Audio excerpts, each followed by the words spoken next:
Passons maintenant aux particularités de la formation des comparatifs en français. Parfois, nous pouvons avoir des comparatifs où il n'y a pas de complément. Dans ce cas, nous allons omettre que qui sert à relier le comparatif avec son complément.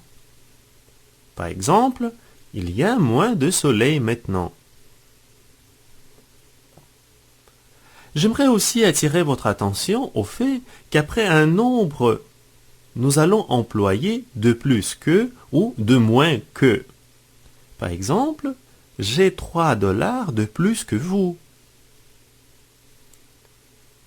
Quand il y a une grande différence entre les personnes ou les objets que l'on compare, nous pouvons ajouter les adverbes comme bien, beaucoup, tellement, de loin, infiniment à l'adverbe de comparaison, ce qui va souligner et renforcer cette différence. Par exemple, une girafe est bien plus grande qu'un homme. Vous avez beaucoup moins d'ennuis que votre ami. Ou bien vous êtes bien meilleur que lui. Notez que l'on ne peut pas utiliser beaucoup avec meilleur.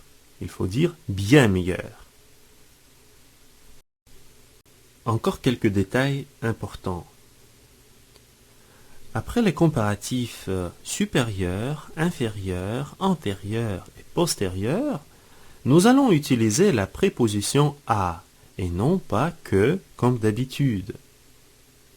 Par exemple, les uns se croient supérieurs aux autres. Notez la contraction de l'article à plus les nous donne au. Encore un exemple, ma note est inférieure à la moyenne.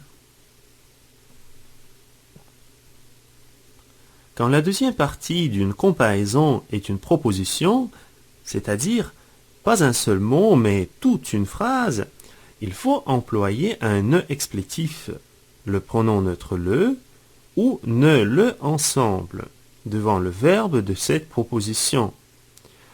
Par exemple, il est plus méchant que je ne le croyais.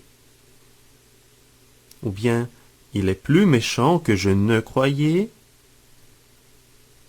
Ou nous pouvons dire, il est plus méchant que je le croyais. Avec la comparaison d'égalité, donc avec l'adverbe aussi, on emploie seulement le. Il est aussi méchant que je le croyais. Notez qu'en français oral, ne et le sont souvent automies, mais ils sont obligatoires dans le langage écrit. Parfois, à l'aide des comparatifs, nous pouvons démontrer une corrélation. Les comparatifs en corrélation servent à indiquer un rapport proportionnel ou inversement proportionnel.